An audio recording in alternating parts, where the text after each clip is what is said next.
Yeah, how you doing, everybody? I just want to talk about a couple of things today. It's Monday, the 17th of May, 2010, and it's in the middle of the afternoon. And the two things basically, one relates to Ireland, and it's to do with this march tomorrow. They're having a right to work march tomorrow, and hopefully thousands of people will turn up, because we've 500,000 people unemployed in this country, and you'd think that there'd be maybe out of the 500,000 there'd be one like, let's say every 20 would turn up this march, but it doesn't work that way. Anyway, I wish them all the best. I put a link to the march. You can have a look at it. They have a little site to encourage people to go along. It'll be mostly trade union types and lefties, and the bottom line about it is, the last time they had a march, similar march, was a few days ago, 10 days ago or something, and they had a bit of an altercation. A couple of them had a bit of an altercation. Young fellas involved in this march had an altercation with the guards. There's nothing to be achieved out of that. All that does is that plays into the hands of the media and the people that own the media, the likes of Dennis O'Brien. And what they want to do is they want to expose the illegitimacy of ordinary working class people and ordinary people who are unemployed, looking for a decent wage and looking to be employed. Alright? So they want to illegitimise that and make out that everybody's an anarchist and everybody's up for the down throw society and all that. Okay? And the bottom line about it is, having a confrontation with the guard of Sheikh Connor, is only going to play into that. There's nothing to be gained out of it. There's nothing to be gained out of violence. Certainly not in this particular instance. I come from a society where violence is systemic and endemic. Imagine a crowd conducted a civil war. They didn't conduct it for 5 years. They didn't conduct it for 10 years. They didn't conduct it for 15 years. They didn't conduct it for 20 years. They didn't conduct it for 25 years. They conducted it for 30 years. And then what happened was, one of their leadership, or a group of their leadership, must have been cleaning their teeth one morning and had a eureka moment. Jeez, do you know what? I don't think this is working. 30 years took them to work that out. I don't think this is working. Don't think we're getting anywhere with this. 30 years. All those people dead. All those people maimed. All those people injured. All those children losing their fathers and their mothers and their immediate relatives. All the families torn apart. All the people were forced to leave society. All for what? All for what? They go back 30 years and start again. That's what they had to do. Anyway, you know my feelings about it. Don't work. Don't work. You don't have any legitimate right to do it anyway in the first place. Because those guards that are there are just ordinary working class people, like those marchers, simply that they represent different class interests, but that's another day's work. But they're sworn and duty bound to do that. And the bottom line about it is, anyway, I've made my point. I support any democratic and any non-violent protest, because that's at the core of all democracies. But it must be kept non-violent, and it must be clearly seen to be that. So go along if you're interested, and give your support to these people. Okay. The next thing I want to talk about is, I want to talk about a much more general thing, and it's to do with unemployed people and this crisis that we find ourselves in, and people that don't have access to money. Because we've been all talking about over the last on this channel about gold and silver and all that. And I have a job. I work and I have a job. So getting a few quid together to buy individual silver coins or whatever, for me, at times it's difficult, but it's not impossible. But if you don't have a job, it's impossible. It's not possible to do that. It's really, really not possible. You're concerned about keeping a roof over your head and food on a table for your family, if you're married, for your wife, yourself and your children.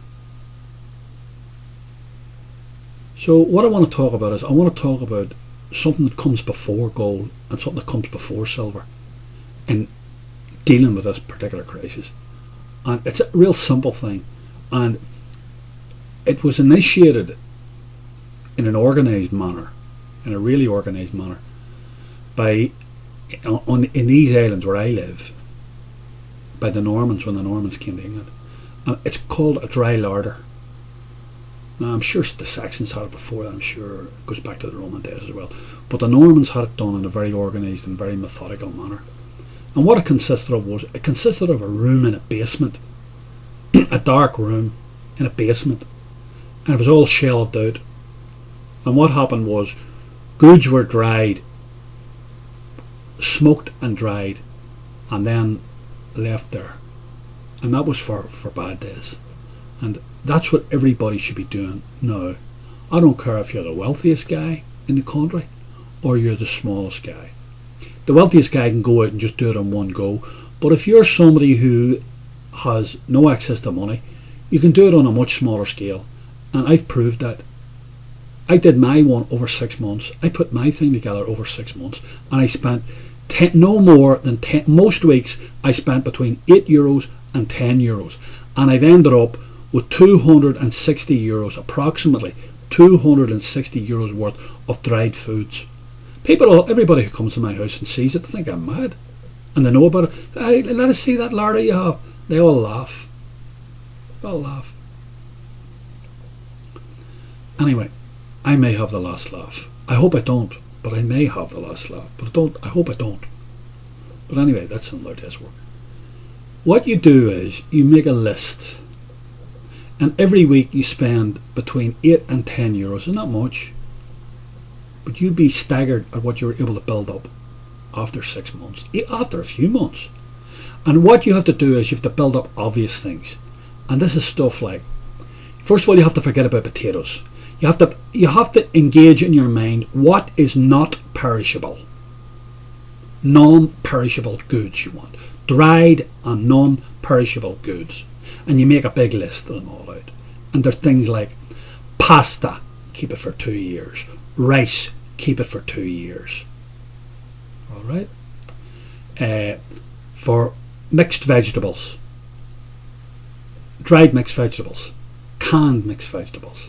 Jarred mixed vegetables, protein, tinned protein, fish, tuna, that sort of stuff. Stuff that'll keep for prolonged periods, year and a half. And what you do is you lay it out in the larder that you have, and what you do is, I have 6 shelves. That's what I have in my little larder, 6 shelves. And what I do is, I start at the top, and as I go along, I'm using this. This is not just to be looked at. I'm using it as it comes and goes out of date. The one that is coming to come out of date, if you know what I mean. I use that and I replace it every week. So what happens is you have stuff there. I've stuff there that won't go out of date for 2 years. That doesn't mean to say I'm not going to use it. I use it as I need it and replace it. So I always have the same stock there. I always have the same stock of stuff.